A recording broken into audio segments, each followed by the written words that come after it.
Жақсы,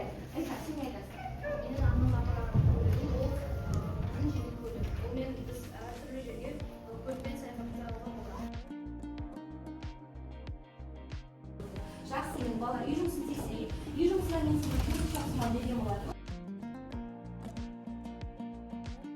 Пішіні үлкенірек, ұшпышты, жиегі қызыл түсті. Ішіндегі сурет қарапайым болып көрінеді, бірақ мағынасы маңызды. Сөздің өтетін көрінген апат болып жатады.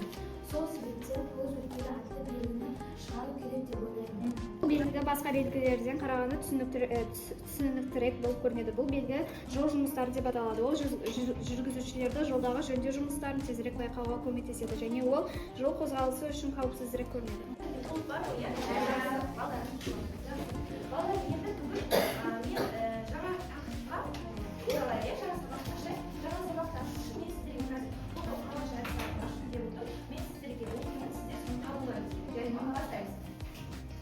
Жер астымен зулайды, қараңғыда жымиды, бағытты анық жолдайды, қай түрін кім береді осы мәдениет? Метро. Дұрыс па? Дұрыс. Екінші сұрақ. Көшелермен жүреді, аяламаға кіреді, оқушылар емдеді, мектепке тез жетеді. Адасқан оқушылар шығармайды, жебейді, Жандарбек. Троллейбус, дұрыс айтады, троллейбус сол арқылы жүреді, жақсы балалар. Сонымен мақсаты, оқылып және тыңдалу материалдары негізін жүреді, негізгі ақпараттарды сүйенуді жинаққа жазады, сын есімдердің шырай түрлерінің көркемдік ерекшеліктерін анықтап, сөйлемдерде шырай түрлерін қолданады. Енді қазір жаңа сабақ толық түсіну үшін мен сіздерге жасанды интеллект арқылы жасалған қоғамдық көлік видео дайындап берген болады. Бәрін бейнебаян тамашалайды. Көліктер болып, олар қала ішіндегі, қала маңындағы және халықаралық бағыттарда жолаушылардың жылдам әрі көлігі, ұшақтар мен тікұшақтар ұзақ қашықтық үшін. Одан басқа көліктердің ішінде өзіңді қалай ұстау көлікте жүру әдебі болады. Көліктер үшке бөлінеді. Жер асты, жер үсті, суда, әуе. Сонда төрт түрге бөлінеді. Жақсы жоспарлап, қоғамдық көліктердің қызметін анықтайсыздар. Мен сіздерге карта беремін. Сол картаға жаңа қоғамдық көліктерді жапсырып, олардың қызметтерін анықтайтын боласыздар.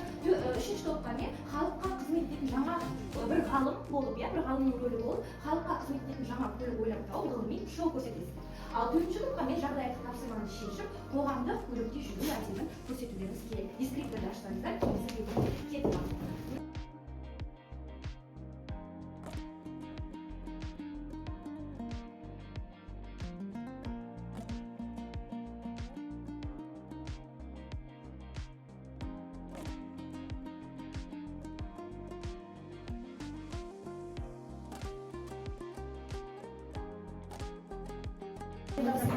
Метрополь агенттігіне жарнама жасау.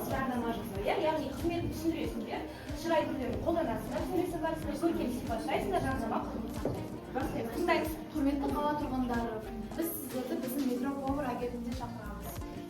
Бұл агенттігінде әртүрлі метролар көп. Мүгедек адамдарға тегін жол ақы береміз. Осы қасиетті Рамазан айында жол ақы тегін. Метроның іші өте ыңғайлырақ, кеңдеу және де біз сіздерді күтеміз. Жақсы, барамыз ба, метромен жүреміз ба енді? Жақсы. Төртінші топ қызметін түсіндірді ма? Иә. Шырай түрлерін қолданды. Көркем сипаттады ма? Сипаттады. Жарнама құрылымын сақтады. Жақсы. Өздеріңізге 4 балл қойып аласыз. Қала маршрутын сіздерге берілген қала картасы. Сол арқылы маршруттарды дұрыс белгілейсіздер, көліктердің қызметтерін анықтайсыздар, сіз есімді қолданасыздар, сөйлесу барысында өз көзқарастарыңызды білдіресіздер. Жақсы, Бұл бізде қоғамдық көліктері, бұл автобус оқушыларды тасиды. Ал бұл бізде су көліктері, олар су бойынша адамдарға табиғатты көрсетеді. Иә, өз көзқарастарын нақты білдіресіздер. Жақсы, отырамыз. 4 балл. Егер алыңыз, топ жайлаймыз. Орындардың бәрі болсын. Бір оқушы құлаққа тағып телефон қарап отыр. Басқа жолаушылардың бірі қатты сөйлеп айналасынан кедергі келтіруде. Сол кезде автобуста шағын түсінбеушілік орын алды. Жағдаяттың шешімін айтсаңыздар бірінші. Жағдаятта оқиғаның жалғасын ойлап табыңыздар. Әдепті жолаушы бізде қарт жүкті адамдарға осындай орын беру керек, сыпайы болу керек, жомарт болу керек, көмекші болу керек. Және де үлкенге құрмет, кішіге ізет деген мақал-мәтелді ұстану керек. қоғамдық көліктердің ішінде өзіңізді ұстау. Жүкті адамдарға орын беру, жүргізушіге әр нәрсені айта бермеу. Қорытынды өзіңізді қоғамдық көліктерде сыпайы ұстау. Жақсы. Ал енді қандай түйін шығарасыңдар осы? Түйін адамдар әр жерде әдепті болу керек, ал қоғамдық көліктерде өзіңді тәртіпті әрі жомарт қасиетті ұстау керек. Қарт кісілерге, жүкті тәтелерге әрдайым орын беру қажет, себебі олар шаршап тұруы мүмкін. Жақсы, өте жақсы. Сіздерден жаңағы оқиғаның желісін жалғастырған жоқсыздар, шешімін тапқан жоқсыздар. Көлікте жүру әдебін түсіндірдіңіздер, түйін шығардыңыздар, жолаушыдан не деп баяндадыңыздар, тек қана оқиғаны жалғастырып сенде жүргізуші. Ал басқа Сәлеметсіздер құрметті оқырмандар.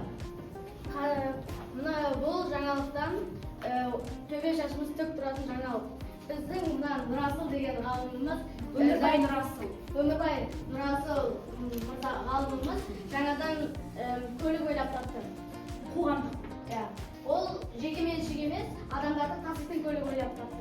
Оның аты Алаш екен. Өте керемет. Нұрасыл мырза, сіз сол көлікті қалай ойлап таптыңыз? Мен ол көлікті өз тобыммен ойлап таптым. Және ол көлікті ойлап табуға менің көп уақытым кетті. Маған ол қиын болды. Осы көлікті шығарып жасауға қанша уақытыңыз кетті? Шамамен бір 2 жылдай кетті. Осы көліктің атын неліктен Алаш деп қойдыңыз? Себебі ол біздің ата-бабамыздан бері келе жатқан ұғым. Алаш деген ол біздің ата-бабамыз. Ал халық, сіздер не дейсіздер? Жазаны қайдан ойлап таптыңыз? Қалай ойыңызға келді, ол көлік ойлап табу? Не себепті келді? Себебі мен өзімнің халқымды сол көлікпен тасып, халыққа өте тиімді бағада ұсынғым келді. Тағы да не дейсіздер? Сіз неге бұл көлікті шығаруға ой салдыңыз? Себебі мен халықтың қамын ойлаймын. Осы көлікті ойласа қанша материал бар? Оған өте көп материал. Қаншама қаражат кетті? Қаншама дейсіз бе? Және ол көлікке қаншама адамдар арқылы қай жақтарға апара алады? Қанша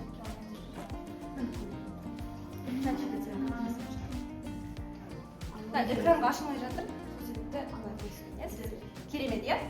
Жақсы. Оған дейін бағдарламамыз бітті, арнамыздан алыстырмаңыз. Жақсы. Міне, 92-ші бетте қысқаша оқылым мәтін тұр. Осы қоғамдық көлік жайлы өзіміз ішімізден оқып, тыңдалым мәтін естідік қой, иә жаңа?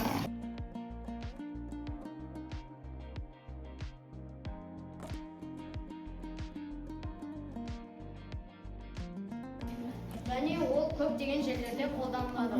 Бір жағынан қоғамдық көлігінде және мектепте қолданылатыны қарт кісілер жеткізуге қолданылады. Яғни қоғамдық көлік. Бұның іші өте үлкен, кәдімгі көліктердің Керемет.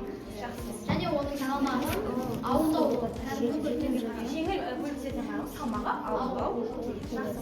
қалада көбірек қолданылады ауылға қарағанда, бірақ ауылда оның ақысы кем емес. Автобусты таңдаған себебіміз автобус көп адамдарды бір уақытта апара алады. Автобустың бірнеше түрлері бар. Яғни белгілі бір бағытпен жүреді, белгілі бір минут уақытпен жүреді, иә? Автобустың бірнеше түрі бар. Мысалы, мектеп автобусы ол оқушыларды мектепке апарады. Және жай автобустар олар Ол адамзаттарды қалаған жерлерге тасиды. Оның ішіне автобус, троллейбус, такси тағы да басқалары жатады. Егер де қоғамдық көліктері жоқ болса, адамдардың өмірі қиындайтын еді. Ұшақ ол биікте жүретін қоғамдық көлік. Ол өте қолайлы әрі жылдам жүретін қоғамдық көлік. Ол адамдарды басқа елдерге апаратын көлік.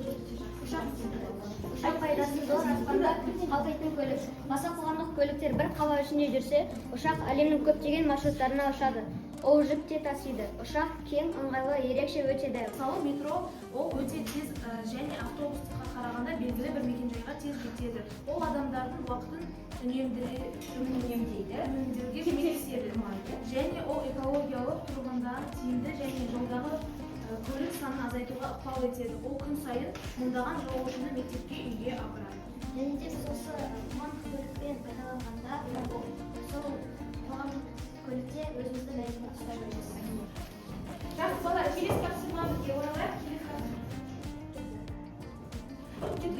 қандай күн таңдайды яшық жатыр? Айлин қай яшық таңдайсың? 5 яшық. Шіркін-ай, ауылдың ауыл сондай тап-таза. Қандай шай түрі қолданылған? Қай таңдайсың? 9. Сен өте әдемісің. Өте ол күшейтпелі. Жақсы. Амин. Бұл кітап қызықтырақ сол кітапқа қарағанда. Бұл салыстырмалы Шай. Қай шай? Ач. салыстырмалы шай. Бұл қызықтырақ па? Жақсы. Мынау ана өте қатты екен. Күшейтпелі шай. Мәден. Бүгінгі орай дешеві күннен жылырақ екен. Салыстырмалы жылырақ. Дұрыс айтады. Бұл бізде күшейтпелі өте. Аят. Қаланың желістерінің қарағанда бұл жақсырақ. Салыстырмалы аса көрікті. Күшейтпелі шай. Бәрі түсінікті дейсіңіздер, онда жасыңыз және серігін айтыңыз. Ашат келе ал. Сабаққа өте белсенді қатысты, иә, бүгін Ашат? Керемет. Жақсы. Саған бәрі түсінікті. Неге? Маған барлығы түсінікті болды, өйткені көліктерді мен өзім кішкентай кезімнен де білем, және де осы сабақтан да көптеген мәліметтер алдым. Ұнады ма саған? Жақсы отырамын. Бағалы қарағына. Раяна кел. Тез, иә, тез өтеміз. Бүгінгі сабақты өте қатты түсіндім, себебі бүгінгі сабақты бәрі түсінікті және апай қызық ойындарды алды. Жақсы отырамын. Себебі бүгінгі сабақты өте түсінікті болды. Көліктердің түрлерін және көліктерге жүрген